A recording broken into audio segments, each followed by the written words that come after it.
Governador Tarcísio comenta a operação histórica Carbono Oculto. Bora ver o que ele falou.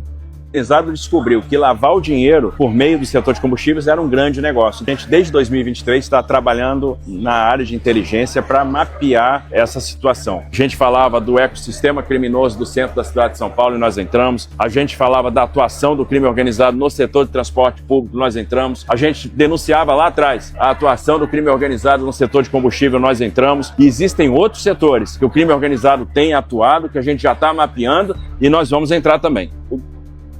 Ou seja, ele falou que existem mais coisas que eles estão pesquisando, que eles vão acabar encontrando tudo que o PCC está fazendo. O Brasil, infelizmente, tem muitas brechas para isso. Então, muito dinheiro do tráfico internacional de drogas estava sendo lavado no setor de combustíveis. E preocupou que a gente começou a perceber que esse negócio estava crescendo. Eles estavam se ampliando para postos, para distribuição, para as usinas, né, de beneficiamento, para as usinas, por exemplo, de etanol. Então, foi deflagrado aí um grande trabalho de inteligência, né, que começou aí com a condução do GAECO, do Ministério Público aqui de São Paulo, com a Polícia de São Paulo. Então, houve uma sinergia grande. Esse trabalho foi se expandindo, porque muitas vezes produto que é fraudado é internalizado por vários portos brasileiros e daí é espalhado para vários estados. Obviamente, o estado que mais sofre com isso é o estado de São Paulo, e essas operações ilícitas foram sendo mapeadas e a gente teve a eclosão dessa operação hoje da Carbono Oculto, que é uma resposta do estado com relação a essa inserção do crime no setor de combustíveis. Então, são mais de 120 operações de busca e apreensão no estado de São Paulo, somente no estado de São Paulo, mas ela transcorre em 7 estados da federação. Então, nós temos a operação no Rio de Janeiro, no Espírito Santo, no Mato Grosso do Sul, Goiás, e o objetivo é justamente coletar informações, computadores, telefone celular, para ver como essa organização está se relacionando e que subsídios a mais a gente vai ter para continuar aprofundando, levando pessoas à prisão. Só de bens bloqueados no estado de São Paulo a gente está falando de 7 bilhões de reais. Se fala que esse grupo pode ter fraudado aí mais de 70 bi em impostos, né? Mas a evasão fiscal pode variar aí da casa de 25, 30 bi por ano. Então é algo extremamente significativo. Existem algumas medidas que precisam ser tomadas e eu espero que essa operação desperte o interesse do Congresso Nacional para aprovar algumas medidas. Por exemplo, a medida do devedor quanto mais está no Congresso já há algum tempo, ela precisa avançar, porque é mais um instrumento que o Estado vai ter para conter o avanço do crime organizado nesse setor, que é super importante. E a gente está dando uma demonstração que não existe lugar que a gente não vá atacar o crime organizado. Você vê, né, a grande vitória não só, né, do Tarcísio, que é representante aqui do estado de São Paulo, mas de todo esse trabalho árduo. Ele comenta mais sobre esse dia que marcou o Brasil. Bora ver o que ele falou. Estão lembrados desse debate que aconteceu lá no CEO Conference do Itaú? O que me preocupa no crime organizado? Quando a gente vê que um PCC tem 1.100 postos de gasolina. A gente tem dito que aqui em São Paulo o crime organizado não vai ter vez, e não vai ter mesmo. Na época, essa declaração repercutiu muito, porque escancarou um problema: a infiltração do crime organizado no setor de combustíveis. Eles estão lavando dinheiro e drenando a competitividade de quem joga a regra do jogo. Você vê, né, que desde lá atrás, eles já estavam dando um spoiler do que iria acontecer.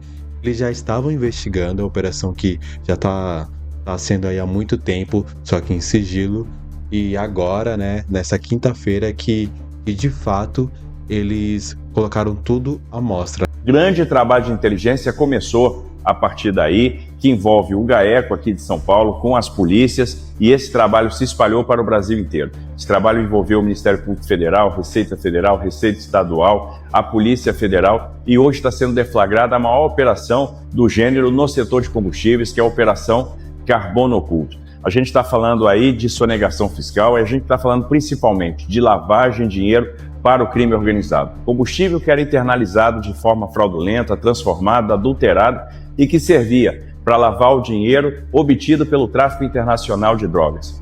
É um grande passo que está sendo dado e não será o único. Já entramos no setor de transporte, estamos entrando no setor de combustíveis e outras medidas precisam ser tomadas, inclusive no âmbito do Congresso, com a aprovação da lei do devedor quanto mais. E se a gente trabalhar em conjunto, nós vamos derrotar o crime organizado, e essa é uma grande contribuição que a gente pode dar para a sociedade. Galera, o Renan, do MBL, mostra a diferença entre o PCC e o Comando Vermelho, lá do Rio de Janeiro. E ele diz que o PCC é muito mais elaborado, é muito mais esquematizado, tem mais camadas. Bora ver quais são essas diferenças. O que a Polícia Federal pegou, verdade pra ser dito, é que, puta merda, estes caras são colossais em termos de dinheiro, de faturamento. A gente tá falando de um grupo, tá, que usa São Paulo como base e que, ao invés de adotar um caminho de uma espécie de uma balcanização e de uma proletarização da sua atuação criminosa, eles foram pro topo. O PCC não foi pra base como atua a turma do Comando Vermelho. A turma do Comando Vermelho é ralé. A turma do Comando Vermelho é ralé. É um tipo de crime organizado que depende muito da metralhadora e tal. Não que o PCC não tenha suas metralhadoras, mas o PCC subiu. O PCC joga um jogo de topo, não joga um jogo de base. E isso é mais perigoso do que do Comando Vermelho. Quando eu falo no prender ou matou, quando eu falo na reocupação territorial que nós precisamos fazer, que é o que envolve o Comando Vermelho, no fundo eu tô falando de uma operação militar e uma limpa. Tô falando em... Ele tá falando aqui.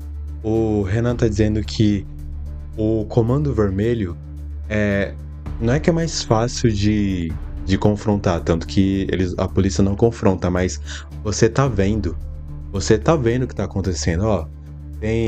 Aqui você não pode usar o gás se não for nosso, você não pode usar telefone se for nosso, então você consegue ver.